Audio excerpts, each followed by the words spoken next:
Halo sahabat Bones, apa kabar semuanya? Apakah kalian masih suka kasbon ke warung teh, Pak?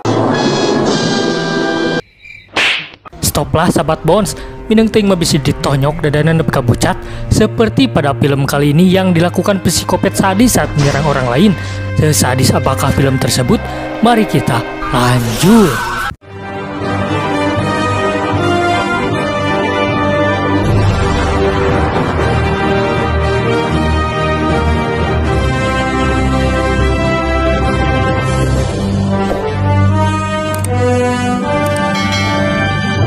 Rongchun 5. Diceritakan bermula acara camping yang dilakukan oleh 5 remaja yang diketuai oleh Billy, dan di sisi lain di dalam gubuk tua terdapat beberapa psikopat dan mutan yang diketuai oleh bapak-bapak botak.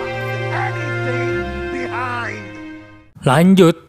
Di sini 5 remaja tersebut bertujuan pergi menuju sebuah tempat dengan menggunakan roda 4 dan mereka pun terkujat.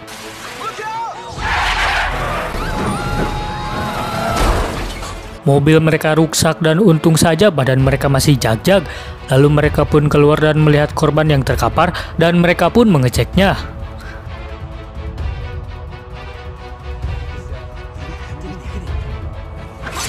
Ternyata terjadi penyerangan pada si bapak-bapak tersebut dan auto dirempuk. Di sini mereka tanpa disadari sedang dipantau oleh 3 mutan yang siap memanah mereka. Untung saja keburu datang 2 sheriff yang bernama Angela dan juga sheriff junior yang menghentikan semuanya sehingga panah tersebut dibatalkan. Lalu mereka pun ditangkap. Setelah itu sheriff junior diperintahkan untuk menunggu mobil Billy sampai mobil derek datang. Saat dia menunggu dan menunggu, tiba-tiba dihampiri mutan-mutan koplok tersebut dan si sheriff auto jadi korban.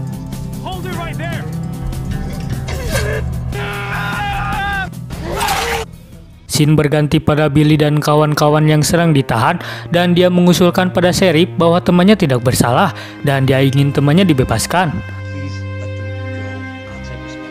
Karena teteh sheriff yang cantik tur baik hati, akhirnya dia memutuskan untuk membebaskannya. Di samping itu si bapak-bapak botak yang ikut di penjara juga, ternyata dia mempunyai riwayat buruk seorang kriminal dan ternyata dia sudah jadi buronan selama 30 tahun lamanya.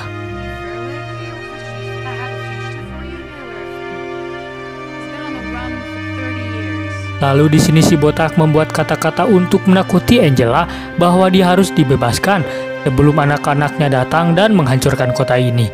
Serta Angela juga belum tentu masih hidup sampai besok pagi kalau si botak ini masih di penjara. Selang beberapa jam kemudian, dan benar saja, datanglah anak-anak koplok tersebut untuk membebaskan ayahnya dan menyerang petugas PLN terlebih dahulu.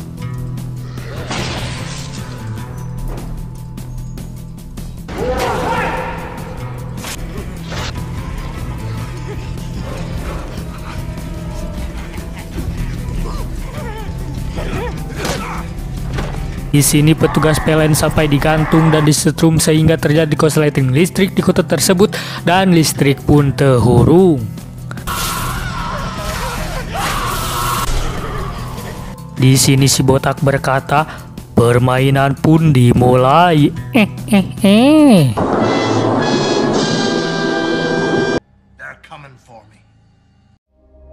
Di sisi lain ayang Billy yang mengkhawatirkan Billy, dia memutuskan untuk menjenguknya.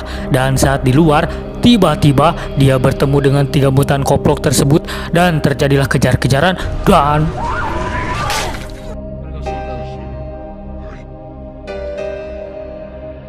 Sesampai di sana, dia katanyaan oleh si Billy di manakah pacarnya, dan si gondrong menjawab bahwa dia sudah pergi duluan ke sini, dan mereka sedikit heran dengan tidak sampainya pacar Billy.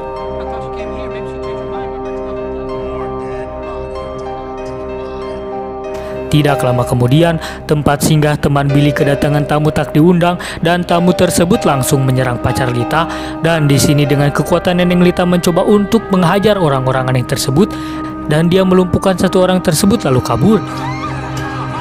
Tapi tidak dengan pacar Lita yang jadi korban lalu dilemparkan ke tempat sheriff dan pacar Lita pun raib.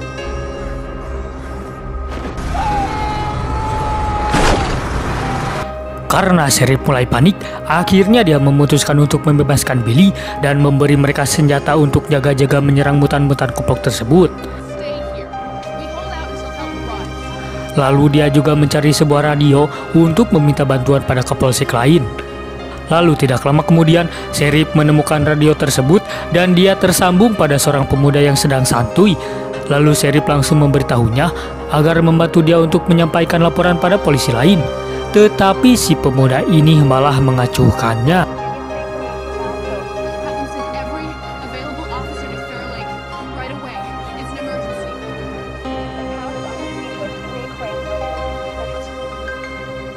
Are you stoned or you just think I'm stupid? What are you talking about, Teddy? I need your help. Di sisi lain, Nita yang berhasil kabur dan sampai ke kantor langsung meminta perlindungan. Sementara Sheriff yang selesai membuat laporan langsung pergi kembali ke kantornya untuk mengecek keadaan.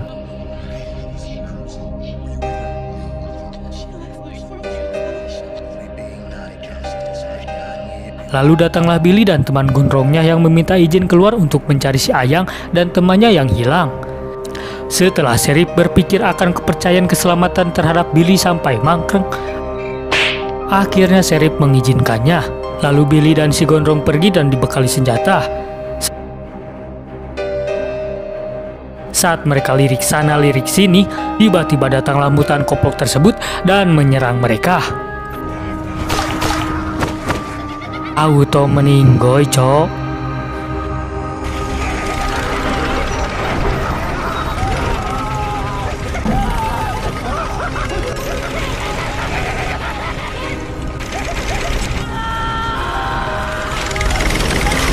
Di sisi lain, Sheriff meminta tolong pada temannya untuk meminta pertolongan pada kota lain dan dia menghimbau untuk tidak menghentikan mobilnya dalam situasi apapun.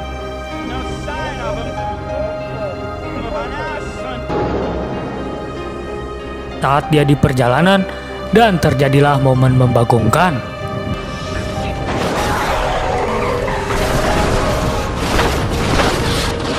Di sisi lain, Lita yang sedang menghulang terus-terusan dihasut oleh si botak agar Lita bisa membebaskannya dengan iming-iming Lita akan diberi perlindungan dari serangan mutan koploknya. Awalnya Lita menolak dan pada akhirnya Lita kena hasutan juga sehingga membebaskan dengan sikap kecerobohannya yang akan membuatnya terancam.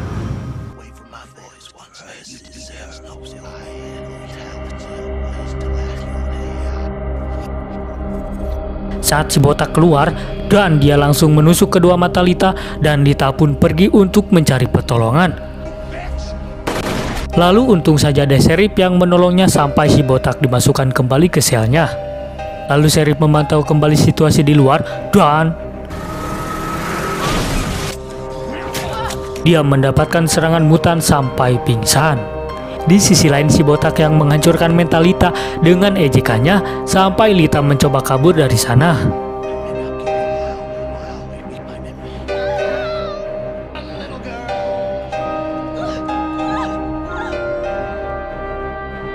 Singkat cerita, si botak pun berhasil keluar dari selnya karena dibantu oleh mutan-mutannya. Dan di sini berbalik pada Angela yang diborgol dan dibakar hidup-hidup oleh si botak.